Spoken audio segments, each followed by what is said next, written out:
হে প্রধান বিচারপতি, হে কাজী সুরায়ে, আমি কিন্তু এই যে রায় শুনেছি, আমি কল্পনাও করতে পারি নাই ইসলামী আদালতে একজন প্রধানমন্ত্রী, একজন আমিরুল মুমিনিন যখন আদালতে হাজিরা দেয় তখন সে জনগণ হইয়া যায়। আপনি আমিরুল মুমিনিন ঘোষণা না কইরা হে আলী ইবনে আবি তালেব আপনি বলেন, আপনার নাম ধরে কথা বলতেন, জনগণের কাতারে লামাই আপনি যে কথাটা বলেছেন, তখনই আমার মন বুঝে গেছে ইসলাম হচ্ছে সাম্যের ধর্ম, বৈষম্যহীন সমাজ গড়ার ধর্ম হইল ইসলাম। এরপরে উনি দুইটা সাক্ষী নিয়ে আসছেন, আপনি ইচ্ছা করলে সাক্ষী গ্রহণ করতে পারতেন, কিন্তু ইসলামী রুলস অনুপাতে, ইসলামী আইন অনুপাতে আপনজনের সাক্ষী গ্রহণযোগ্য হয় না বলে আপনি যে সাক্ষী রিজেক্ট করে দিয়া আমার পক্ষে রায় দিয়া দিলেন। এতে বুঝলাম ইসলামী আইন যারা ফলো করে, ইসলামী বিচারকেরা ইসলামী আইন ফলো করে বিচার করে, কারো মুখ দিকে বিচার করে না। এইতে আমি বুঝতে পারলাম ইসলামী একমাত্র ন্যায় এবং ইসলামে একমাত্র বৈষম্যহীন সমাজ এবং সমতা নিহিত আছে, ভারসাম্য নিহিত আছে, সমতা নিহিত আছে।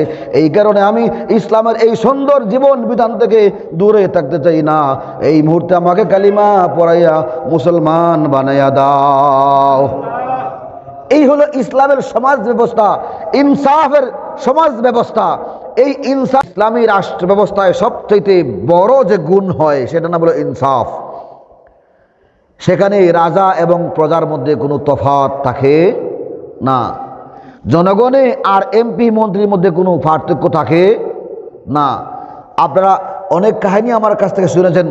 হযরত আলী রাদিয়াল্লাহু তাআলা যখন রাষ্ট্রপ্রধান, তখন তিনি মামলা দায়ের করেছেন রাষ্ট্রপ্রধান হইয়া।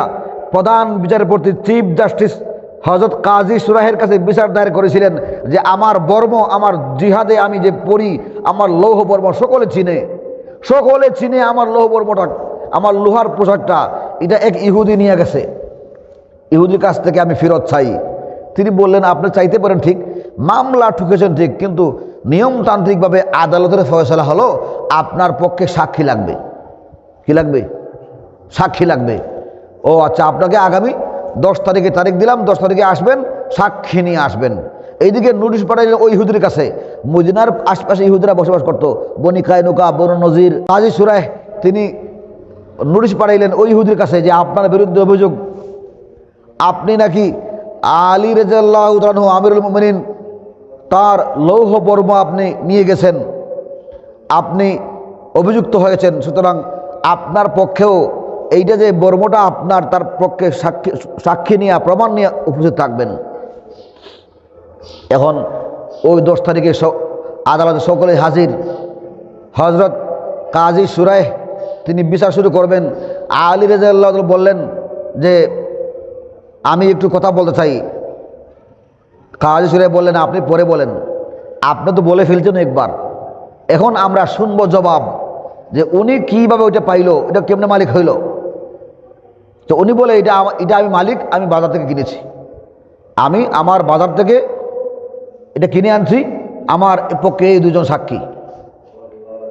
হযরত আলী রাদিয়াল্লাহু বলা হইল, কাজী সুরাহ বলেন যে হে আলী আপনি বলেন। দেখেন উনি কিন্তু বলতেছে না হে আমিরুল মুমিনিন, এ কথা বলে না, হে আমাদের বাদশাহ জাহাপনা, এ কথা বলে না। বিচারের কাঠগড়ায় দাঁড়াইবার পর একজন আমিরুল মুমিনিন আর আমিরুল মুমিনিন থাকেন না, সাধারণ জনগণে পরিণত হয়।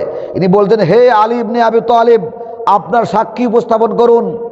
তিনি তার এক গুলা কিম্বার আর আরেকজন হুসাইন, দুইজনকে সাক্ষী উপস্থাপন করলেন। বললেন যে দেখেন এই আমার দুই সাক্ষী, আমার ছেলে সাক্ষী দিবে, আমার গোলাম সাক্ষী দিবে।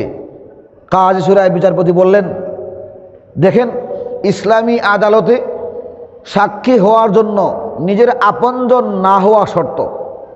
সুতরাং যেহেতু আপনার ছেলে আপনার সাক্ষী, ইসলামী আদালতে এই সাক্ষী এটা রিজেক্টেড, গ্রহণযোগ্য হবে না। আবার আপনার গোলাম, অধীনস্থ গোলাম, সে তো আপনি যা শিখাইবেন সেই বলবে, তাই বলবে, এর ব্যতিক্রম কিছু বলবে না। কিন্তু এই গোলামের সাক্ষীও ইসলামী আদালতে রিজেক্টেড। এখন কি বলে, এখন তো যেহেতু যিনি লৌহ বর্ম দাবি করছে ওনার পক্ষে সাক্ষী পাওয়া গেছে, এই সাক্ষীরা তার আপন কেউ নয়। এই জন্য ইসলামী আদালতে রায় হইল ইহুদি তার বর্ম নিয়ে যাবে, আপনি এটা পাবেন না। উনি রায় ঘোষণা করে দিছে। এইবারে ইহুদি আদালতের কাঠ করে দাঁড়াইয়া বলতেছে সমাজ ব্যবস্থার জন্য কথা বলছিল শরীফ উসমান হাদি যে ইসলামী সমাজ ব্যবস্থায় আমাদের নবী রসুল এবং সাহাবায়ে কেরাম তারা যেইভাবে রাষ্ট্র চালাইছেন, রাজা এবং প্রজার মধ্যে কোনো তফাৎ নাই। নির্বাচনী তফসিল ঘোষণা করার পর থেকে জনগণ যদি কেউ নির্বাচন অফিসে গিয়া বলে যে আমার ভোটার আইডি কার্ডটা আগে করা হয় নাই, করে দেবো, তখন অফিসার বলবে কি, আরে মেয়ে ঘুমে আসলা নাকি 5 বছর, কই আসিলা এখন আইসো? বলে স্যার আমার তো একটু অসুবিধা ছিল, বিদেশে আসছিলাম, সমস্যা ছিলাম।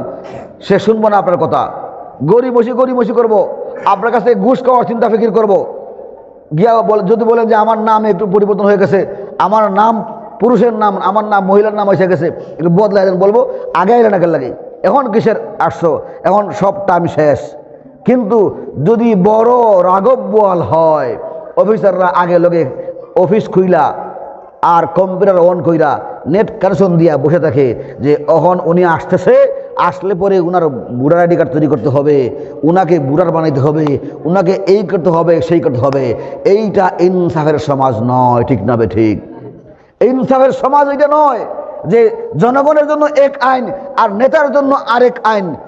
এই সমাজ ভাঙতে হবে, কারণ এই সমাজে তারতম্য, ধনী গরিবের পার্থক্য সৃষ্টি কইরা, এলিট শ্রেণী আর গরিব শ্রেণীর পার্থক্য সৃষ্টি কইরা জনগণকে তাদের অধিকার থেকে বঞ্চিত করে। একজন এলিট, একজন এমপি মন্ত্রী, একজন বড়লোক অপরাধ করলে সকল অফিসারেরা নীরব নিস্তব্ধ হয়ে যায়, আইনের কোন ফাঁক ফুকুর দিয়ে তাদের বার করে দেওয়া যায়। আর একজন গরিব যদি অপরাধ করে